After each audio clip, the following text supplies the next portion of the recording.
Est-ce qu'un trou noir peut détruire l'univers? À première vue, la question peut sembler absurde, presque enfantine. On serait tenté de répondre que non, bien sûr que non. Après tout, comme on l'a déjà expliqué, créer un trou noir, c'est une affaire extrêmement compliquée. Ça demande une concentration d'énergie et de matière si colossale que ça dépasse notre imagination. Les quelques fois où des physiciens, dans des accélérateurs de particules gigantesques comme le collisionneur de Hadron au CERN, ont réussi à créer des conditions s'approchant de celles d'un micro-trou noir, l'objet, s'il a seulement existé, s'est évaporé en une fraction de seconde. Une durée si courte qu'elle en est à peine mesurable. On parle de 10 puissance moins 23 secondes. C'est un millième de milliardième de seconde. À cette échelle, le mot instantané prend tout son sens. Et les vrais trous noirs, eux, les monstres cosmiques qui peuplent l'univers, sont si incroyablement loin qu'ils sont complètement hors de portée. Le trou noir le plus proche que nous connaissons, Gaïa BH1, découvert en 2022, est à 1560 années-lumière. Pour vous donner une idée, ça représente 15 millions de milliards de kilomètres. Si vous pouviez voyager à la vitesse d'un avion de ligne, il vous faudrait 1,5 milliard d'années pour l'atteindre. Autant dire qu'on ne risque pas de tomber dedans par accident. Alors, pourquoi poser cette question?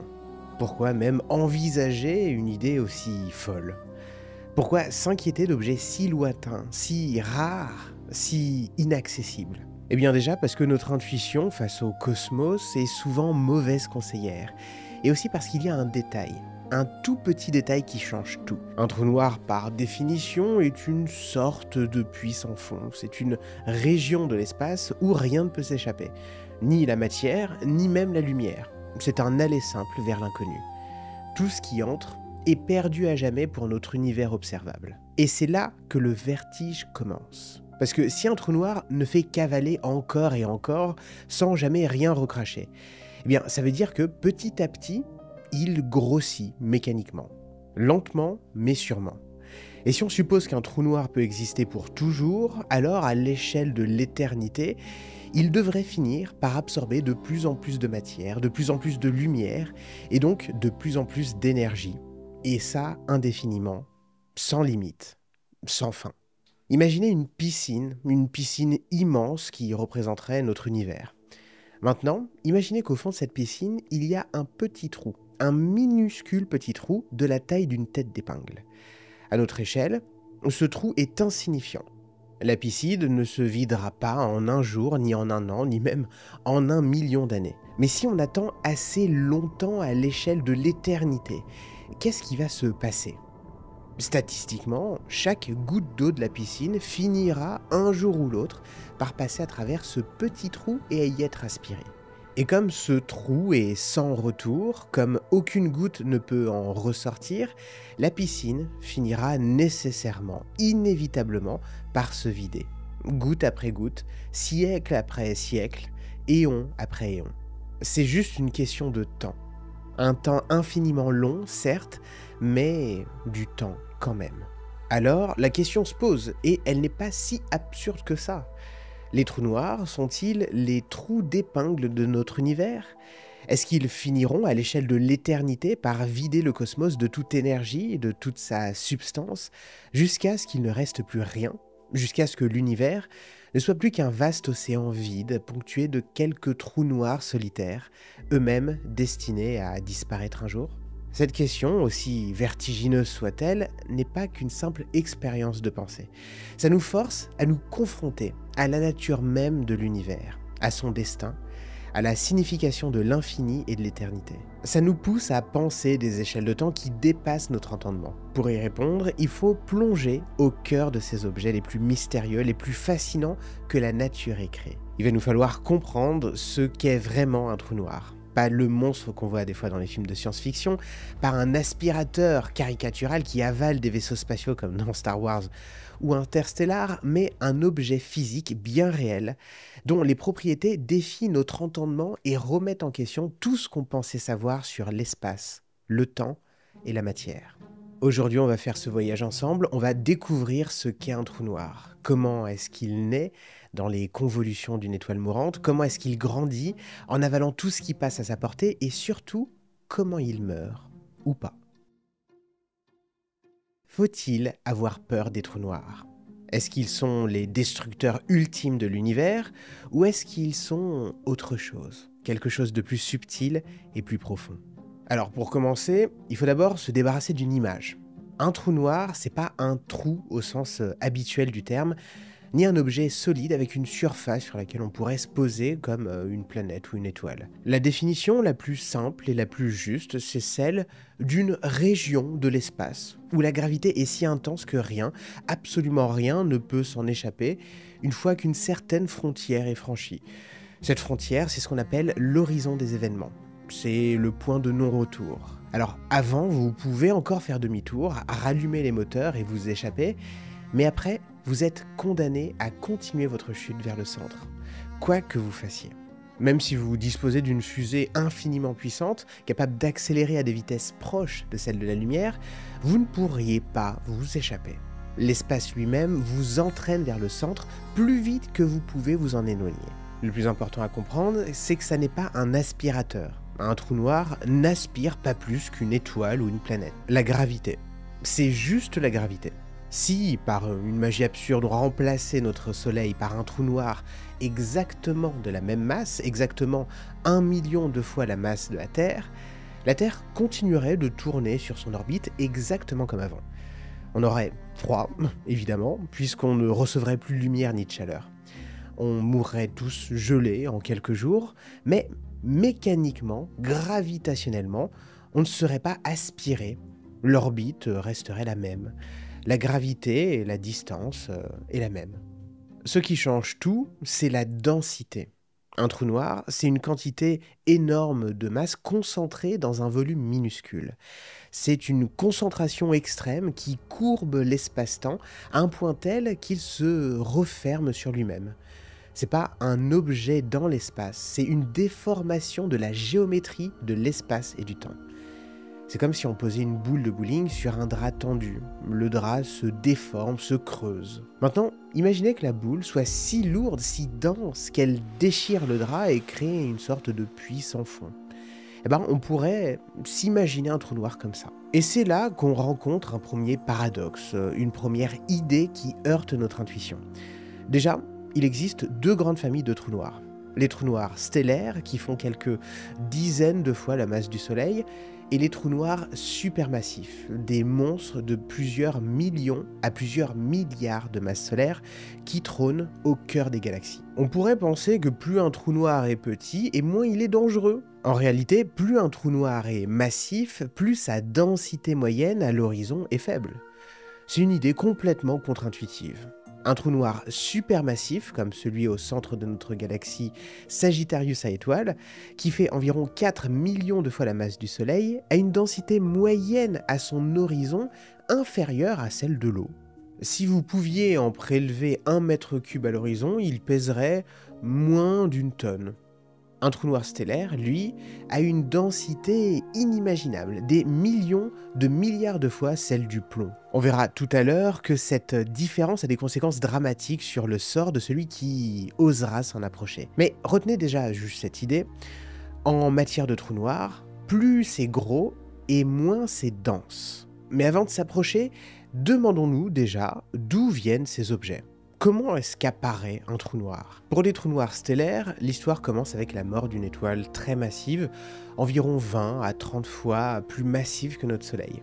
Toute sa vie, une étoile est le théâtre d'un combat titanesque. D'un côté, la force de gravité qui tend l'étoile à s'effondrer sur elle-même, à la comprimer en une boule de plus en plus petite, et de l'autre, la pression des réactions nucléaires en son cœur qui génère une énergie colossale qui pousse l'étoile vers l'extérieur. Au cœur du Soleil, par exemple, 600 millions de tonnes d'hydrogène sont converties en hélium chaque seconde, ce qui libère une énergie équivalente à des milliards de bombes nucléaires. C'est cette pression qui maintient le Soleil gonflé, qui l'empêche de s'effondrer sous son propre poids. Tant qu'il y a du carburant à brûler, cet équilibre précaire est maintenu.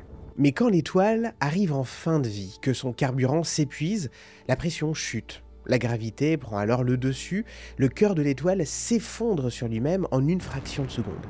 Cette implosion est d'une violence inouïe. Le cœur de l'étoile, qui faisait la taille de la Terre, se comprime jusqu'à faire quelques centaines de kilomètres seulement.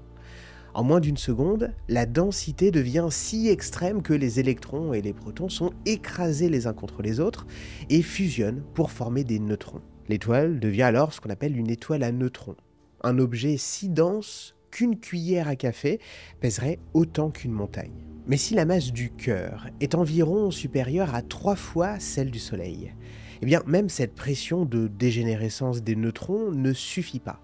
Aucune force connue dans la nature ne peut stopper cet effondrement. La matière est écrasée jusqu'à un point de densité quasi infini. Le trou noir est né. L'horizon des événements apparaît comme une bulle invisible qui entoure le reste du cœur et une prison cosmique vient de se former. Pendant ce temps, les couches externes de l'étoile, qui n'ont pas encore réalisé que le cœur avait disparu, continuent de tomber vers le centre. Elles rebondissent sur le cœur ultra dense et sont projetées vers l'extérieur dans une explosion cataclysmique. C'est ce qu'on appelle une supernova. C'est l'un des événements les plus lumineux et les plus énergétiques de l'univers. Pendant quelques semaines, une seule supernova peut briller autant qu'une galaxie tout entière, c'est-à-dire 10 milliards d'étoiles réunies. L'onde de choc se propage dans l'espace à des vitesses de plusieurs milliers de kilomètres par seconde, ce qui balaye absolument tout sur son passage, enrichissant d'ailleurs le milieu interstellaire en éléments lourds forgés dans le cœur de l'étoile. Le fer, l'or, l'uranium, toute la matière qu'on retrouve dans votre corps, tout ça, ça vient de la mort de ces étoiles extrêmement massives il y a des milliards d'années. Et la seconde catégorie de trous noirs, les trous noirs supermassifs. Leur origine est l'un des plus grands mystères de l'astrophysique moderne. Ils sont beaucoup trop gros pour être nés de l'effondrement d'une seule étoile.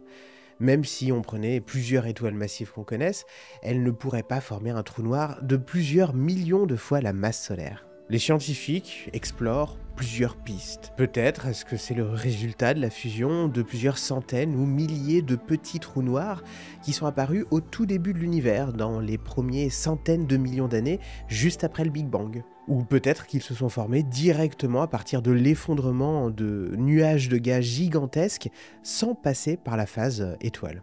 Certains modèles suggèrent même qu'ils pourraient être des reliques du Big Bang lui-même, des trous noirs primordiaux qui se seraient formés à cause des fluctuations de densité de l'univers primitif. Une fois formés, on sait qu'ils continuent de grandir en avalant le gaz, la poussière des étoiles qui s'aventurent trop près, en fusionnant avec d'autres trous noirs lors de collisions de galaxies. Quand deux galaxies se rencontrent, leurs trous noirs centraux finissent par se chercher, se trouver, à danser l'un autour de l'autre pendant des millions d'années, avant de fusionner dans un événement cataclysmique qui secoue l'espace-temps lui-même. Maintenant qu'on sait comment ils naissent, à quoi est-ce qu'ils ressemblent? Encore une fois, l'image populaire du disque noir est assez trompeuse. On ne peut pas voir un trou noir lui-même, puisqu'aucune lumière ne peut s'en échapper. Ce qu'on voit, ce sont ses effets sur son environnement. Quand un trou noir est actif, c'est-à-dire quand il est en train d'avaler de la matière, celui-ci ne tombe pas directement en ligne droite. À cause de la conservation du moment angulaire, la matière forme un disque en rotation, le disque d'accrétion. En spiralant vers l'horizon, le gaz est comprimé, chauffé par friction à des millions de degrés. Il devient si chaud qu'il brille plus que des milliards d'étoiles réunies. Il émet de la lumière dans toutes les longueurs d'onde, des ondes radio aux rayons X. C'est cette lumière émise juste avant le point de non-retour qui nous trahit la présence d'un monstre invisible. Mais ce qu'on verrait si on était sur place est encore plus étrange. La gravité extrême d'un trou noir tord la lumière d'une manière spectaculaire. On verrait la partie du disque qui se trouve derrière le trou noir se courber pour apparaître au-dessus de lui et en dessous de lui.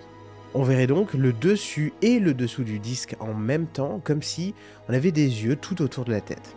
On verrait aussi un mince anneau de lumière juste autour de la zone sombre centrale. C'est l'anneau de photons formé par les derniers rayons de lumière capables d'orbiter autour du trou noir avant de tomber ou de ne plus pouvoir s'en échapper. Ces photons ont fait presque un tour complet autour du trou noir. La zone sombre, l'ombre du trou noir, apparaît plus grande que l'horizon lui-même à cause de l'effet de lentille gravitationnelle. Elle fait environ 2,6 fois la taille de l'horizon. Et l'image ne serait pas symétrique. La partie du disque qui tourne vers nous serait beaucoup plus brillante, beaucoup plus bleutée à cause de l'effet Doppler relativiste.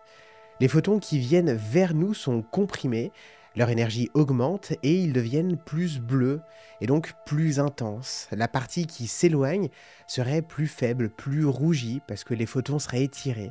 Leur énergie serait diluée. C'est cette signature complexe, cette asymétrie caractéristique, que les astronomes de l'Event Horizon Telescope ont réussi à capturer en 2019 avec la fameuse première photo du trou noir M87 étoile, un supermassif de 6,5 milliards de masses solaires au cœur de la galaxie M87, à 55 millions d'années-lumière de nous. Cette image, floue, pixelisée, a confirmé des décennies de prédictions théoriques et a marqué un tournant dans notre compréhension de ces objets. La croissance d'un trou noir n'est pas toujours un long fleuve tranquille.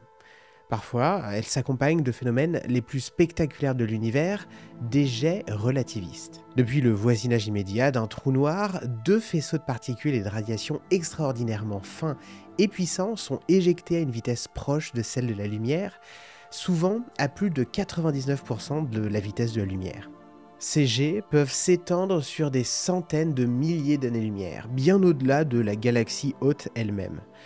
Elles sont si énergétiques qu'elles peuvent chauffer le gaz intergalactique, empêcher la formation de nouvelles étoiles et sculpter des bulles géantes au milieu du vide intergalactique. Et là encore, il y a un twist, un retournement qui défie l'intuition.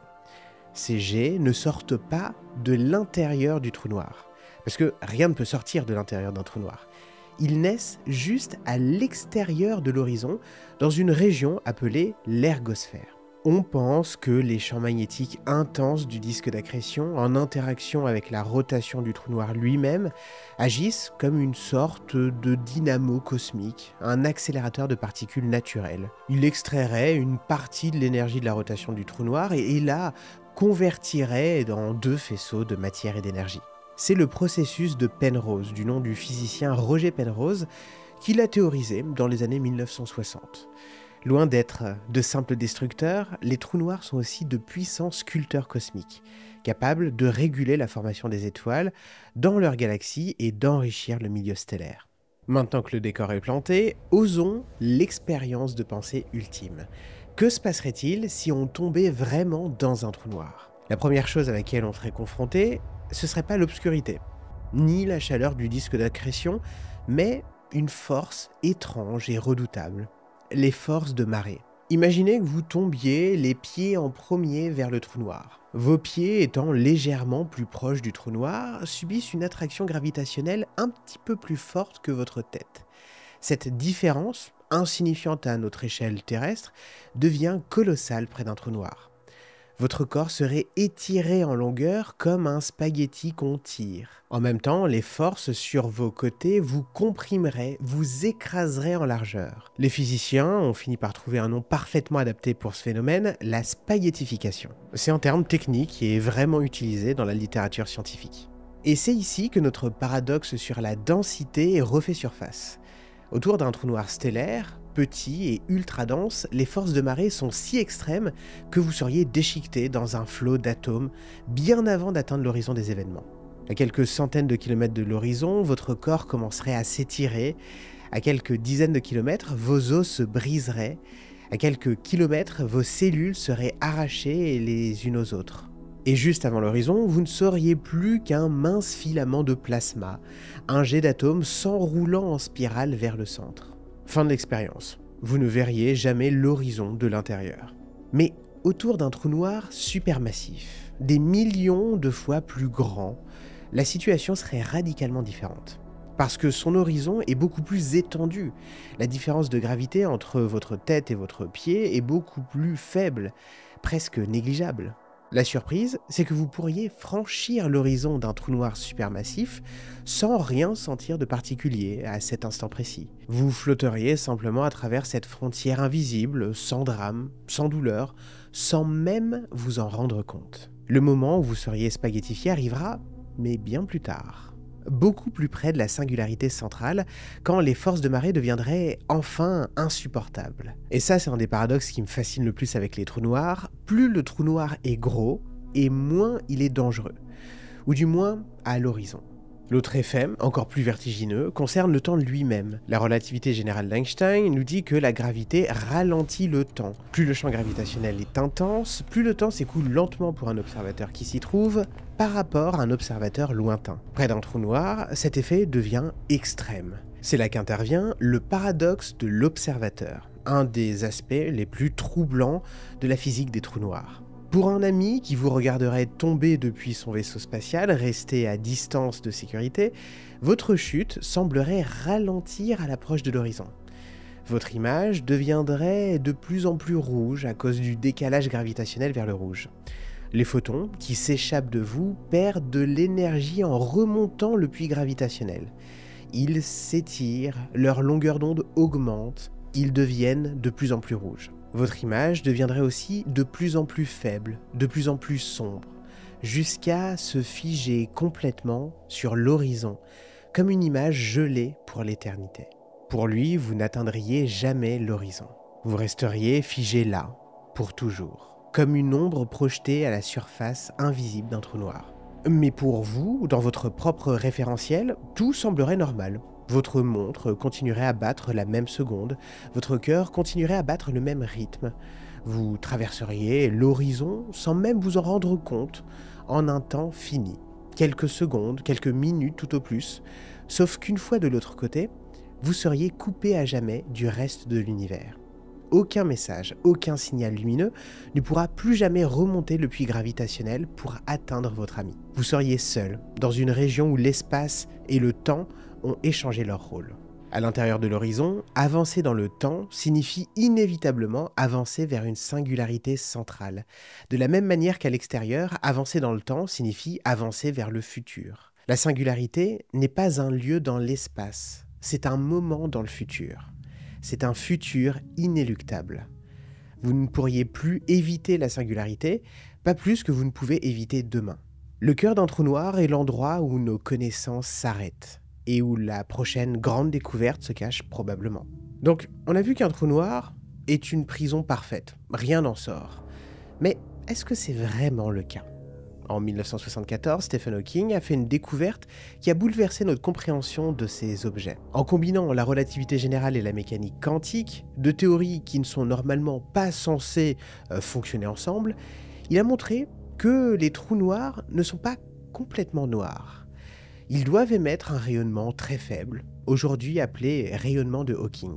L'idée, alors sans entrer dans les détails mathématiques, est que le vide quantique n'est pas vraiment vide. Il est rempli de paires de particules et d'antiparticules virtuelles qui apparaissent et disparaissent constamment partout dans l'espace à chaque instant. C'est une des prédictions les plus étranges de la mécanique quantique. Juste au bord de l'horizon d'un trou noir, il peut arriver qu'une des deux particules de la paire tombe dans le trou noir tandis que l'autre réussit à s'échapper. Pour un observateur extérieur, tout se passe comme si le trou noir venait d'émettre une particule. Et comme l'énergie ne peut pas être créée à partir de rien, cette particule qui s'échappe doit aussi puiser son énergie quelque part. Elle la puise dans la masse du trou noir lui-même. Selon la fameuse équation E égale mc2, si le trou noir perd de l'énergie, il doit aussi perdre de la masse. Lentement, très lentement, le trou noir doit s'évaporer un jour. Alors, notre piscine a une fuite. Le trou noir n'est pas parfait. Il a un mécanisme, aussi faible soit-il, qui permet à l'énergie de s'échapper. Mais avant de crier victoire, il faut d'abord regarder les chiffres. Ils sont, là encore, vertigineux. Le temps d'évaporation d'un trou noir dépend de sa masse. Plus il est petit et plus il s'évapore vite. Plus il est gros et plus il s'évapore lentement. Pour un trou noir de la masse du Soleil, ce temps est d'environ 10 puissance 67 années. C'est un 1 suivi de 67 zéros. Pour vous donner une idée, si vous essayez d'écrire ce nombre avec 1 zéro par seconde, il vous faudra environ 2 minutes juste pour écrire ce nombre. Pour un trou noir comme M87 étoiles, on parle de 10 puissance 106 années. Pour vous donner un comparatif, l'âge de notre univers est d'environ 13,8 milliards d'années. À notre époque cosmique, les trous noirs ne font pour l'instant que grossir. L'énergie qu'ils absorbent du fond diffus cosmologique, le reste du Big Bang qui baigne encore l'univers à une température à 2,7 degrés au-dessus du zéro absolu, est bien plus grande que celle qu'ils perdent par évaporation. Donc pour l'instant, et pour encore des milliards de milliards d'années, les trous noirs ne s'évaporeront pas. Alors revenons à notre question de départ. Après tout ce qu'on a vu, est-ce qu'un trou noir peut détruire l'univers? La réponse est non. Du moins, pas de la manière dont on s'imagine. À court terme, c'est-à-dire sur les prochains milliers de milliards d'années, les trous noirs ne sont que des phénomènes locaux. Ils sont immensément puissants, mais leur influence se limite à leur voisinage galactique. Ils ne peuvent pas aspirer l'univers. Mais qu'en est-il à l'échelle de l'éternité? Dans un futur si lointain qu'il défie l'entendement. C'est là que le destin des trous noirs rejoint celui de l'univers lui-même. Selon notre modèle cosmologique standard, l'univers est en expansion accélérée. Il deviendra de plus en plus grand, de plus en plus froid et de plus en plus vide. C'est ce qu'on appelle la mort thermique ou le Big Freeze. Dans ce scénario du futur, il ne resterait que des naines noires, des cadavres d'étoiles froides et sombres, des étoiles à neutrons, des trous noirs flottant dans une obscurité quasi totale. Ce sont eux, les derniers survivants, les derniers objets massifs de l'univers. Et c'est là que le rayonnement d'Hawking entre en jeu. Dans un univers devenu plus froid que leur propre rayonnement, les trous noirs commenceront enfin à s'évaporer. Les plus petits d'abord, et ensuite les plus gros. Et après 10 puissance 100 années, même les plus supermassifs d'entre eux auront disparu dans un dernier flash de lumière, une dernière bouffée de particules. Pour reprendre l'exemple du début de la vidéo, notre piscine ne sera pas vidée par le petit trou, c'est l'eau elle-même qui se sera évaporée, emportant le trou avec elle. Les trous noirs ne sont pas les destructeurs de l'univers, ce seront simplement les derniers à éteindre la lumière. Ils nous forcent à penser l'impensable. Ils nous montrent que la nature du temps, de l'espace, de l'information est plus étrange, plus profonde que notre intuition nous laisse croire.